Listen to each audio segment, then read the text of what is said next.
Olimpismo entre guerras. Ámsterdam, 1928, cuando se avivó la antorcha olímpica. Nos encontramos en el Estadio Olímpico de Ámsterdam, el lugar que durante los próximos 3 meses será el epicentro del deporte mundial. En estos momentos, en esta pista de atletismo, que también funcionará como velódromo, está realizando el juramento olímpico el futbolista neerlandés Henry Dennis, ante la mirada del flamante nuevo presidente del COI, el conde Henri de Belley-Latour. De esta forma se daría a conocer al mundo la ceremonia de apertura de la capital neerlandesa. Hola a todos nuestros oyentes durante un programa más, soy Santiago Sampaio. En este tercer episodio de Olimpismo entre Guerras toca hablar de los Juegos de Ámsterdam 1928. Se trata de la 10ª edición de las Olimpiadas modernas. Dieron comienzo el 17 de mayo y finalizaron el 12 de agosto. La ciudad neerlandesa ya había optado como candidata a los Juegos de 1920 y 1924, pero no sería esta edición cuando los lograría albergar.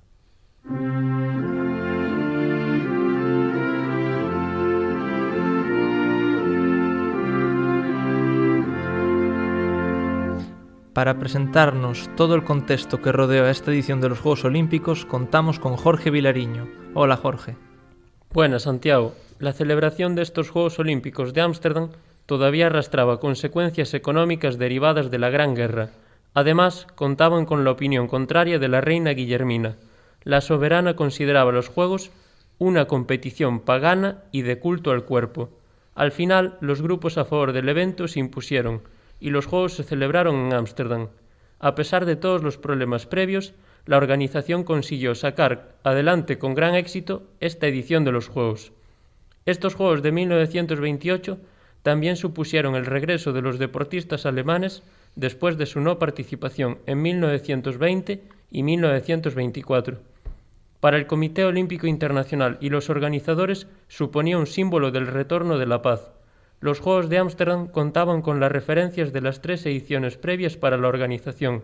Esto ayudó a que fueran excelentes, tanto que muchos los califican como los mejores Juegos Olímpicos de la primera mitad del siglo XX. El Estadio Olímpico de Ámsterdam tenía una capacidad de 34.000 espectadores. Fue diseñado por el arquitecto neerlandés Jan Wils y construido con el objetivo de albergar la ceremonia de inauguración. Pues tras informar brevemente sobre el contexto en el que se desarrollaron esos 2 juegos, ahora nos centraremos en el panorama deportivo.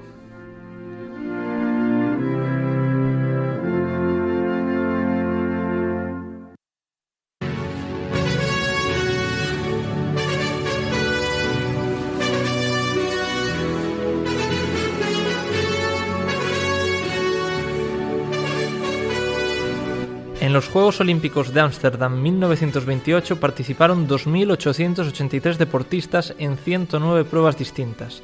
Esta cifra supuso un descenso respecto a la edición anterior.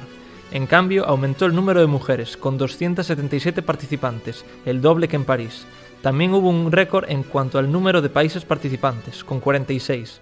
Por 4ª edición consecutiva, Estados Unidos repitió como primer clasificado en el medallero.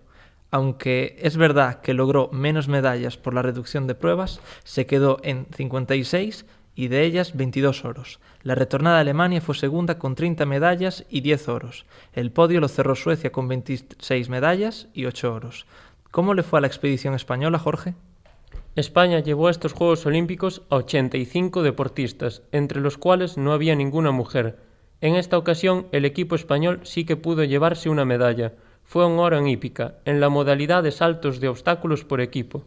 Otros resultados destacados fueron los 5º puestos del equipo de esgrima y del jinete José Navarro Morenés en la prueba de saltos. También destacan los cuartos de final del equipo de fútbol. Se podría decir que el oro en hípica consiguió adornar los resultados de la delegación española en los Países Bajos. De vuelta al plano general, estos Juegos fueron el final de la carrera olímpica de los deportistas destacados en los programas previos. El finlandés Paavo Nurmi ganó el oro en 10.000 metros con récord olímpico y 2 platas en 5.000 metros y 3.000 metros obstáculos. Esto hace que solo el nadador estadounidense Michael Phelps tenga más oros que él. También fue la despedida del nadador estadounidense Johnny Weissmuller. Terminó con 2 oros, revalidando el logrado en los 100 metros libres en París 1924 y ganando el relevo 4 por 200 libre. Además de estas despedidas, ¿qué otros participantes destacaron, Jorge? Los dos deportistas que más medallas consiguieron en Ámsterdam comparten una característica en común. Se trata de dos gimnastas suizos. Uno es Georg Smieth. Sumó 3 oros en la barra horizontal, el concurso completo individual y la prueba por equipos. También una plata en caballo con arcas. El otro fue Hermann Hangi. Ganó la prueba por equipos junto a Mieth y fue campeón en caballo con arcas. Además, consiguió la plata en el concurso completo individual y el bronce en las barras paralelas. Otro participante destacado fue el esgrimista francés Lucien Gaudin, con 2 oros y una plata. El atletismo en esta edición presentó una novedad importante, la inclusión de las mujeres. Aunque el barón de Coubertin y el Papa Pío XI se mostraban en contra, al final se introdujeron 5 pruebas más: 100 metros, 800 metros, 4 por 100 metros, salto de altura y lanzamiento de disco. La final de 800 metros, en la que se impuso la alemana Lina Radke-Buchbauer, trajo problemas. Solo la germana terminó la prueba debido a la extrema fatiga. Por esta razón, las pruebas de atletismo de mujeres pasarían a ser como máximo de 200 metros hasta los Juegos Olímpicos de Roma 1960. En cuanto al resto de pruebas, ¿cómo fue la participación? Pues la edición de Ámsterdam 1928 vio el nacimiento de una nueva estrella de la velocidad. El canadiense de 20 años, Percy Williams, vencería en los 100 metros y 200 metros lisos, siendo un completo desconocido meses antes de los Juegos. Por el lado femenino, en la prueba de 100 metros, ganó la estadounidense de 16 años, Betty Robinson. En las pruebas de fondo y medio fondo se mantuvo el dominio finlandés, al igual que en las ediciones anteriores. En total se batieron 4 récords mundiales. Los de 4x100, 4x400 y lanzamiento de disco fueron logrados por atletas estadounidenses. El otro récord llegaría en los 3.000 metros obstáculos, a cargo del finlandés Toivo Lukuola. El número de récords olímpicos fue todavía mayor, con un total de 11. Este número fue impulsado sobre todo por las pruebas femeninas. Al ser su primera ocasión en los Juegos, ya supusieron 5 nuevos récords. Los otros llegaron en los 800 metros, 1.500 metros, 10.000 metros, 400 metros vallas, salto con pértiga y el decatlón. En la edición de Ámsterdam no hubo marcha, la cual regresaría en Los Ángeles 1932. ¿Y cómo fueron las pruebas de natación más allá de los oros de Johnny Weissmuller? En natación se continuaron batiendo multitud de récords mundiales y olímpicos gracias a las mejoras introducidas en la técnica. Los estadounidenses continuaban siendo la fuerza dominante, aunque en estos Juegos comenzaron a aparecer ganadores de otras naciones. Entre los norteamericanos destacaron Martha Norelius, oro en 400 metros libres, y Albina Osopovich, ganadora de los 100 metros libres. Ambas estuvieron en el relevo ganador del 4x100 libre. Por su parte, de otros países sobresalieron el argentino Alberto Zorrilla en los 400 metros libres, el sueco Arne Borg en los 1.500 libres y el japonés Yoshiyuki Tsuruta en los 200 metros braza. En la natación femenina se puede mencionar a la neerlandesa Maria Johanna Braun en los 100 metros espalda y la alemana Hilde Schrader en los 200 metros braza. Y más allá del atletismo y la natación, ¿cuáles fueron los resultados más destacados del resto de pruebas? En fútbol, la selección uruguaya repitió el oro logrado en París 1924. También en boxeo destacaron los peleadores argentinos e italianos.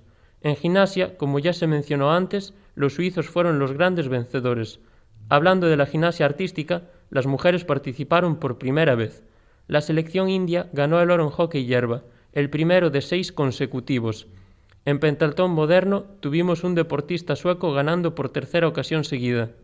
El estadounidense Peter Desjardins se colgaba el oro en las pruebas de salto de trampolín de 3 y 10 metros, y en el waterpolo Alemania derrotó a Hungría en la gran final.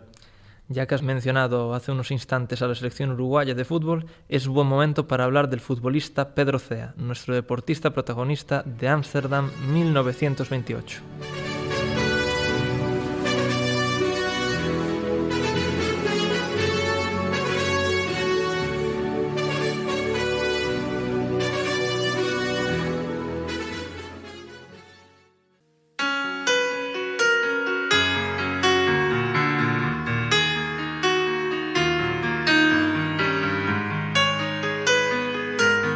Para profundizar sobre la vida y los logros de Pedro Cea nos acompaña Alejandra Romaní. Buenos días, Alejandra. Buenos días, Santiago. Pedro Cea fue uno de los futbolistas uruguayos que se colgó el oro en los Juegos Olímpicos de París 1924 y Ámsterdam 1928.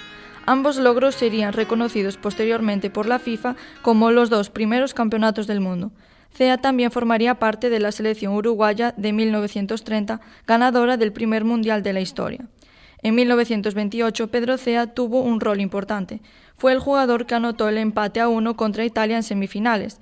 El partido acabaría con victoria charrúa por 3-2, una situación similar a la vivida en 1924, cuando empató el partido a 1 contra Países Bajos en semifinales.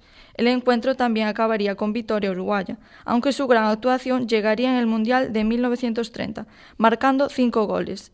Destacan los 3 que le marcó a Yugoslavia en semifinales y el gol del empate a 2 contra Argentina en la final. Este último partido acabaría 4-2 a favor de Uruguay. Estas actuaciones le valieron el apodo de El Empatador Olímpico. Fue el primer jugador de la historia en marcar en la final de la Copa América, del Mundial y de los Juegos Olímpicos.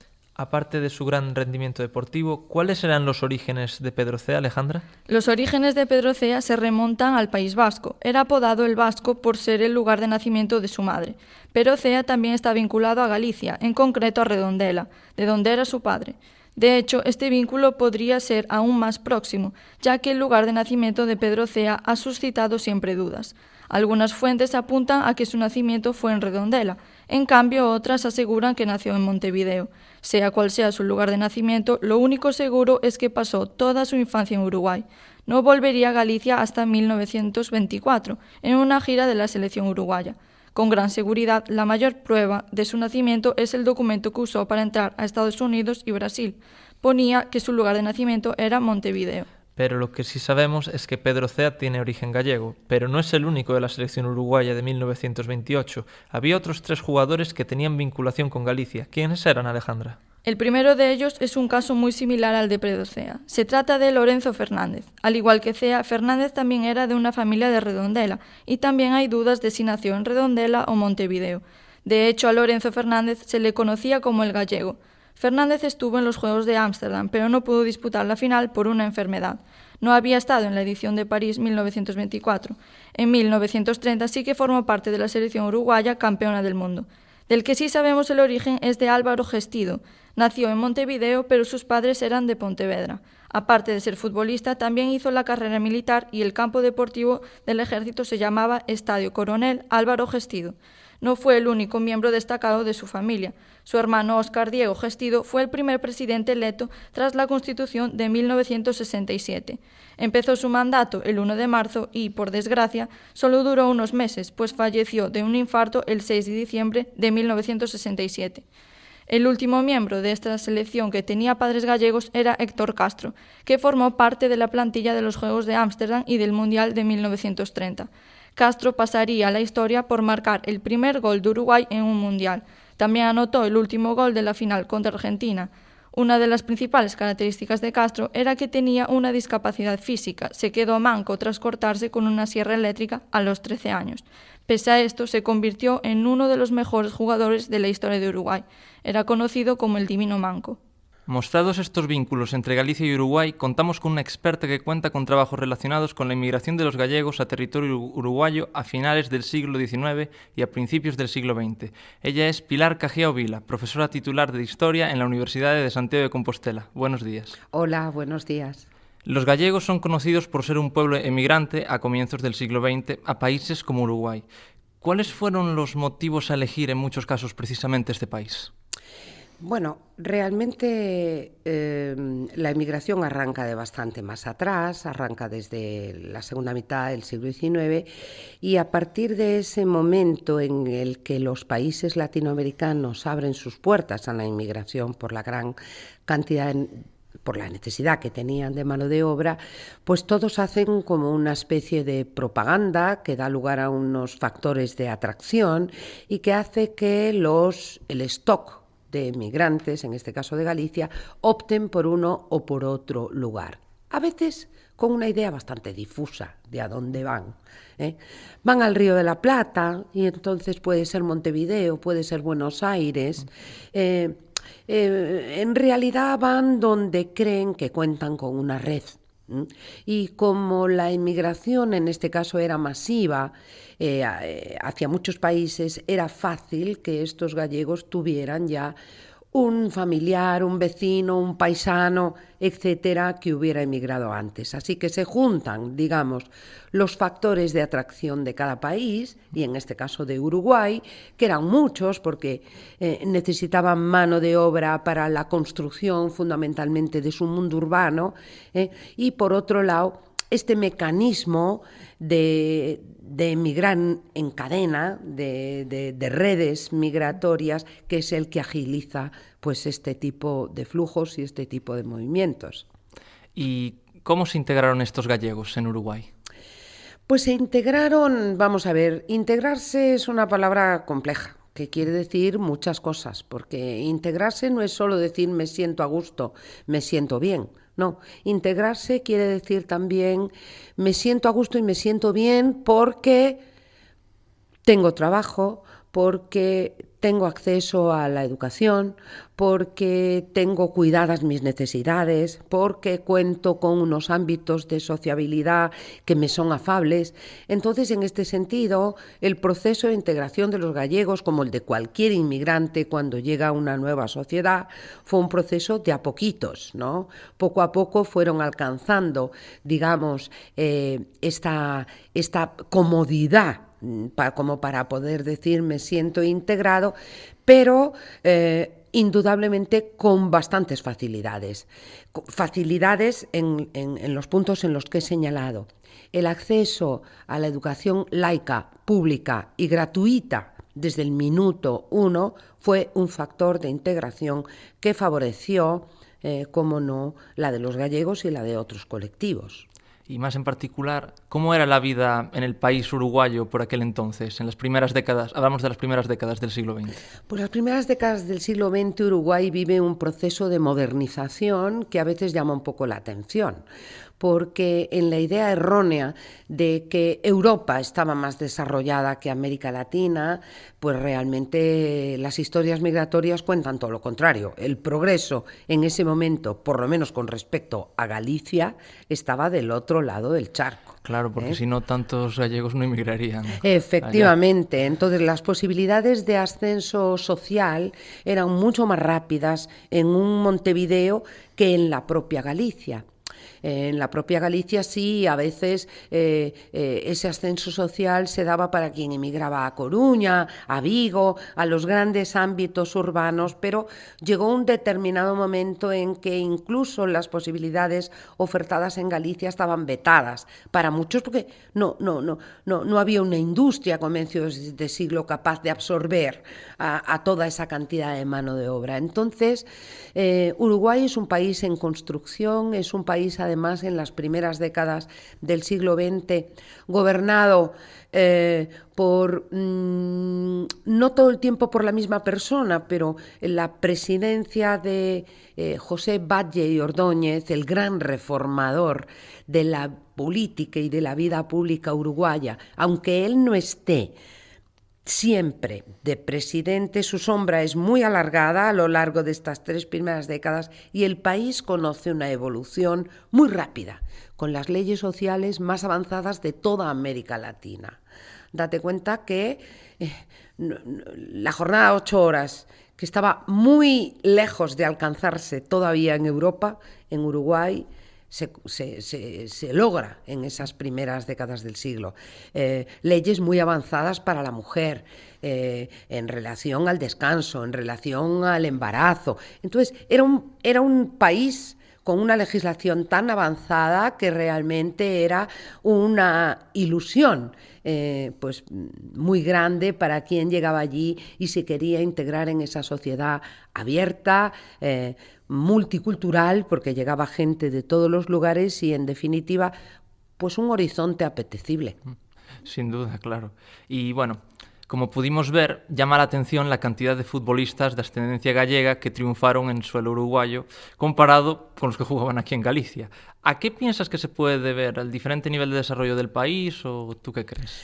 Bueno, vamos a ver. Por un lado, la cantidad de futbolistas de origen gallego tiene que ver con la cantidad de gallegos que previamente habían llegado. Entonces, pues lógicamente son hijos o descendientes de aquellas primeras generaciones de gallegos que están llegando desde las últimas décadas del siglo XIX. Ahora bien, también hablamos del desarrollo del fútbol.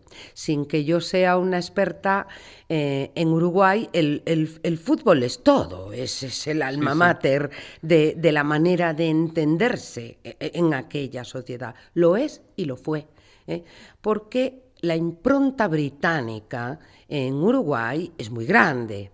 Desde el siglo XIX, entonces el fútbol, como deporte británico que es, ¿no? Se implanta muy rápidamente en las canchas rioplatenses y uruguayas en concreto. Entonces tiene un desarrollo muy rápido y encima este gobierno de José Batlle y sus sucesores, que de alguna manera siguen su línea social y política, son además unos aficionados a defender el deporte como una cuestión de utilidad pública, es decir, la vida sana, la vida al aire libre, y bueno, con esta raigambre británica pues nacen los primeros clubes de fútbol, se van multiplicando y los inmigrantes que van llegando van, digamos, adquiriendo esos usos y costumbres, ¿no?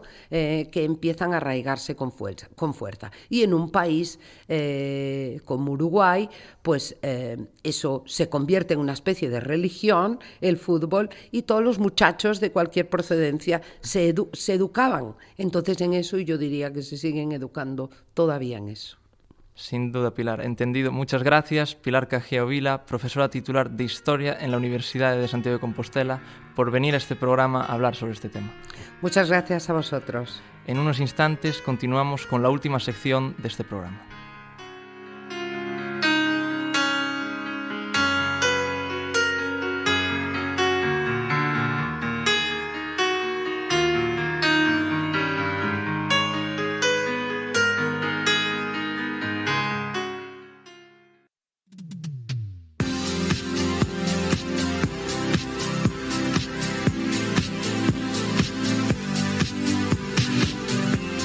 Ahora vamos a hablar de algunas curiosidades que ocurrieron durante los Juegos Olímpicos de Ámsterdam 1928. Para eso nos acompaña Pablo Rivera. Bienvenido, Pablo. ¿Qué curiosidades sucedieron en esta edición? Buenas, Santiago. Esta fue la primera edición en la que se encendió el pebetero que tiene la llama olímpica. También fue la primera ocasión en que la delegación griega fue la primera en desfilar en la ceremonia de inauguración. Con esto se reconoció a Grecia como cuna del olimpismo. Por su parte, Países Bajos fue el último en desfilar por ser el anfitrión. Esta tradición se mantiene hasta la actualidad. De los 46 países participantes, 28 lograron el oro, marca que no se superó hasta México 1968.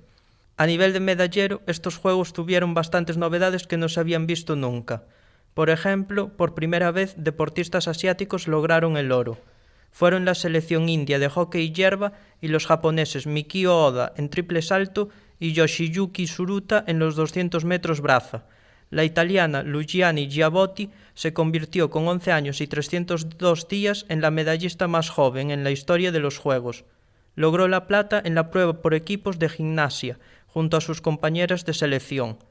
También tuvimos la primera medalla sudamericana en atletismo. Fue el chileno Manuel Plaza, plata en maratón. Además, fue la primera edición que contó con productos de la marca Adidas. Y tengo entendido que hubo un atleta distinguido entre la delegación noruega. ¿Qué me puedes contar sobre él? El futuro rey Olaf V fue el primer miembro de la realeza en participar en unos Juegos. Además, logró el oro en vela. Otra curiosidad de esta edición es que los estadounidenses no durmieron en la Villa Olímpica como el resto de países. Lo hicieron en 3 barcos anclados en el puerto. Los atletas franceses se negaron a participar en el acto de inauguración después de que un portero les bloqueara el paso al Estadio Olímpico el día anterior. Algo similar ocurrió con Estados Unidos, pero en este caso el presidente del Comité Olímpico estadounidense, Douglas MacArthur, futuro héroe de la Segunda Guerra Mundial, tiró la puerta abajo. Al portero le dijo que le pasase la cuenta de los gastos. En la prueba de los 200 metros braza, a la ganadora, la alemana Hilde Schroeder, se le rompió el bañador al inicio de carrera. Por este motivo se le vio un pecho. Años después confirmó haber nadado lo más rápido que podía, solo para salir de la piscina lo antes posible por culpa de la vergüenza. El australiano Bobby Pearce tuvo que detenerse en las eliminatorias de remo para dejar pasar una familia de patos. Incluso con esta pausa pasó de ronda y acabó siendo campeón olímpico en Ámsterdam. Pues sí que hubo una gran cantidad de anécdotas en esta edición de los Juegos Olímpicos. Gracias a nuestros oyentes por escucharnos en este episodio. El próximo abordará los Juegos Olímpicos de Los Ángeles 1932. A ver qué nos deparan. Por hoy nos despedimos. Hasta la próxima.